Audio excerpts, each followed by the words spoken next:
Ladies and gentlemen, welcome to my League One playoff semi-final second leg preview between Bradford City and Bolton Wanderers. Graham Alexander's side are currently 1-0 down against Stephen Schumacher's side, but how did Bradford City get through to Wembley? We're going to be speaking about the first leg, Bradford City's home record and the starting 11 that I would go with for this one in today's video. And for me, there should be a fair few changes. I've done a full breakdown of why that's my starting 11 over on the main channel, so feel free to go over and check that out. Let's waste no further time and get straight into it. So let's start out then with the first leg where Bolton Wanderers picked up a 1-0 victory and where it did go wrong for Bradford City. We'll start out firstly with the goal that Bolton score, and it's a great strike from Kezia Dubry. You can take nothing away from him for that, but it is a little bit disappointing from the Bradford City point of view, where it seems like Sissoko's got the ball on the left hand side and there's maybe one or two other Bolton players around him, but for some reason there's like 5 Bradford players all over that side. Sissoko then tries to play a ball into the middle to Rodriguez, who completely misses it, and thankfully for Bolton's sake it goes all the way through to Kezia Dubry, and when you give him that much time and space inside the penalty area, he's always going to do what he does there. And Powers sprinting at his absolute maximum top speed to try and close the angle down,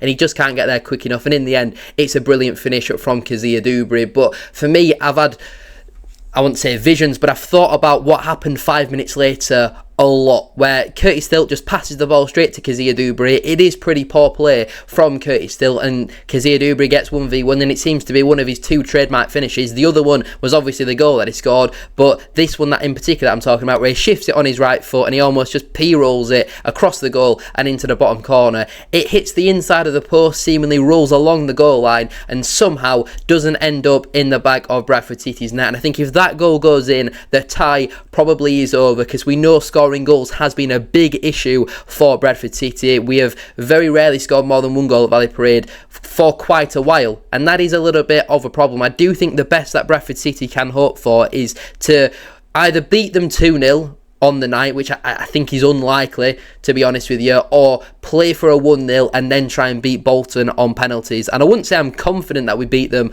on penalties, but I do think that is our best bet of going through to Wembley, knowing the quality that is in Bolton's squad. But that chance that Kezia Dubry had where he hit the post and it somehow didn't end up in the back of the net, Bolton fans have started celebrating. I think the kind of emotion had kind of sunk in that 2-0, that's probably tie over, and then somehow it doesn't go in, and that is a lifeline for Bradford City, and we have to take that into this second leg where we're playing out of Valley Parade in what will probably be a sold out crowd. The atmosphere will be absolutely fantastic. We know that in 2025 Bradford City had the most home wins across Europe's top 5 leagues and the EFL. We had more home wins than Barcelona, than Man City, than Real Madrid, and I know we're a couple months now into 2026, but there's certainly something to take into this. Winning in League 2 was much harder for Bradford City than winning in League 1.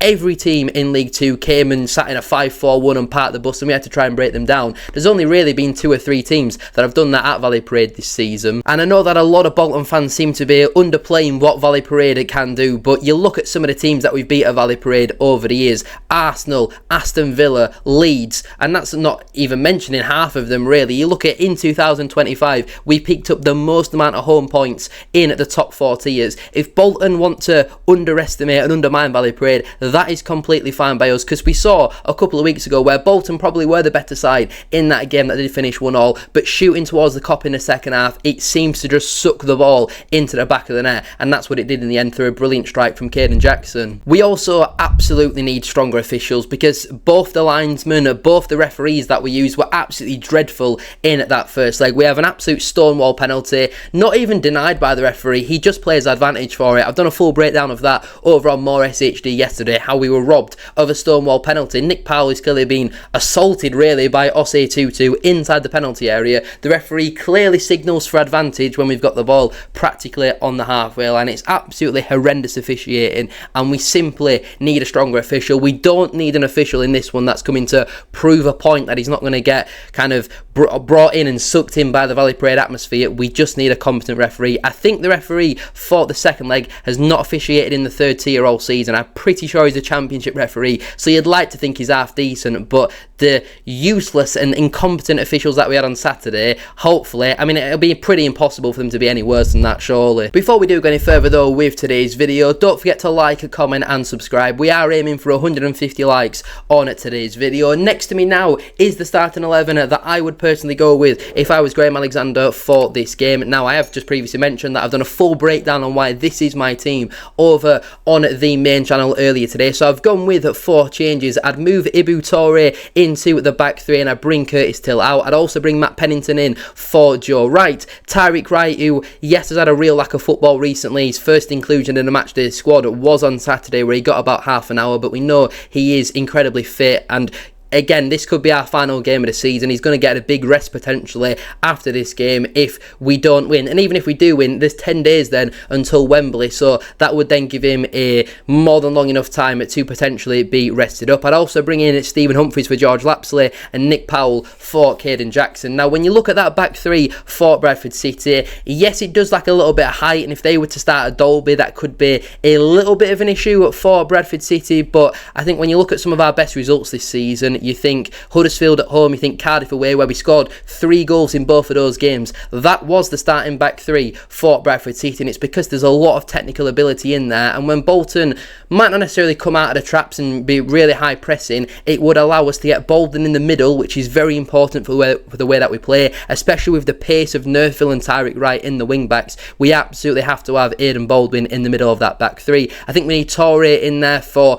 potentially, if we're really going gung-ho, Toure is the best man to deal with Kazia Doubre 1v1 defensively. Obviously, if Pennington gets 1v1 against Sissoko, that is a little bit of a problem, and we're going to need Josh Nerfil to do a lot of up and down. I thought Max Power and Jensen Metcalf were both really good on Saturday, probably our 2 best performers, in particular Power, who probably for me was my man of the match. Sars wasn't his best performance in the world against Bolton, to be completely honest with you. On Saturday, had 2 really good opportunities and fails to work the keeper with both of them, but how many times has Anthony Sarcevic gone 2 games in a row without putting on his best performance or coming up with a moment of magic? He didn't do it in the first leg, so it really would not surprise me to see him do that in the second leg. I think you can afford to start Stephen Humphries on at the left wing. You're not going to need to have loads from him defensively, given that we've got both Toure and Tyreek Wright on that side, and the playoffs can be about moments, and Stephen Humphries certainly is a moments player. He's got a decent goal return this season. You look at the quality that he shows for the goal we score at home to Plymouth, where he just goes through 2 or 3 players like they're not even there. That is what we need from Humphries in this game, and we know that he can't necessarily play a full 90 minutes in that position, so have Bobby Poynton on that bench. You would like to think that there can be some sort of inclusion for Poynton, not only because he's one of our best and most important players, and we have massively missed him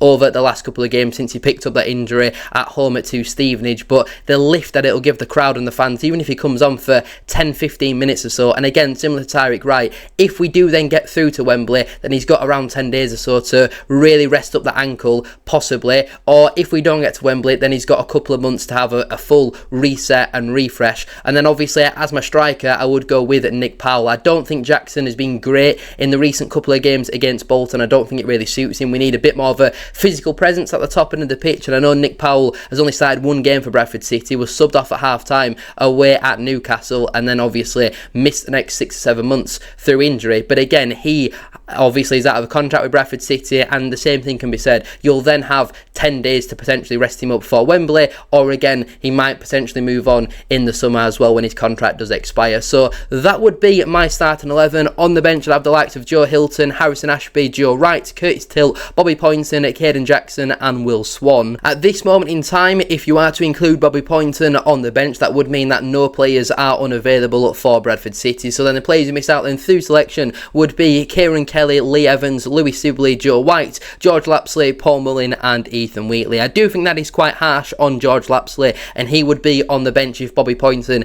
is unable to make it, but I think even a 80% fit Bobby Poynton. He just needs to be included because he's so good and so important to the way that we play, and he's brilliant at just popping up for a goal in the right place at the right time. And who better to come up with a moment of magic than the boyhood Bradford City fan who was incredibly important in our promotion last season, incredibly important in us making the playoffs this season. And if he didn't pick up those couple of injuries, I really do think we would have pushed Cardiff for the top two, but teams are clearly realising how good that he is, and they're trying to injure him basically at any opportunity. But I personally think that is Bradford City's best chance of beating Bolton Wanderers. We know about the quality in their squad, and I think whoever scores first for me is going to go through to Wembley. Like I said, I think the best result Bradford City can hope for, given the lack of goals that we have scored in a lot of games this season. We've not scored more than 3 all campaign, haven't scored 3 since September, but that back 3 is what has got those couple of results. And obviously we are missing a few players at the top end of the pitch, and not everyone's going to be 100% available, but we're at that stage of the season now where you're going to have to play through pain barriers, you're going to have to do it for the badge, and these players are going to have to make themselves heroes. We're going to have to beat Bolton Wanderers on the night if we are to potentially go to extra time, penalties, or get through as well. They're an incredible side, our Bolton Wanderers, but a lot of their fans have been downplaying Valley Parade, so we as supporters have to do our bit. We have to be behind the team for the full 90 minutes. Even if we go 1-0 down inside 5 minutes, stranger things certainly have happened in football. We need to play our part. I'm sure the boys on the pitch will certainly do that. I thought they worked incredibly hard on Saturday against Bolton. It was always going to be a tough match, but only a 1-goal deficit. How many times have we been 1-0 down at Valley Parade under Graham Alexander over the last 2 years, and we've come back and done something? Yes, it's going to be tough. Bolton are a great side, but we're also a great side. We finished above them for a reason. You look at our home record over the last 2 years, it's absolutely fantastic. So let's go there. Nothing to fear. We have absolutely nothing to lose. There is no pressure on this team to get through to Wembley whatsoever, but why not make a great season an even better one? Thank you all for watching. Make sure to like, comment and subscribe. Your support as always is massively appreciated. 150 likes, as I said at the start of today's video, would be massively appreciated. And get your score predictions and starting 11 in down in the comment section down below. Thank you all for watching. Have a great rest of your day, and I will see you all on Thursday for that second leg vlog.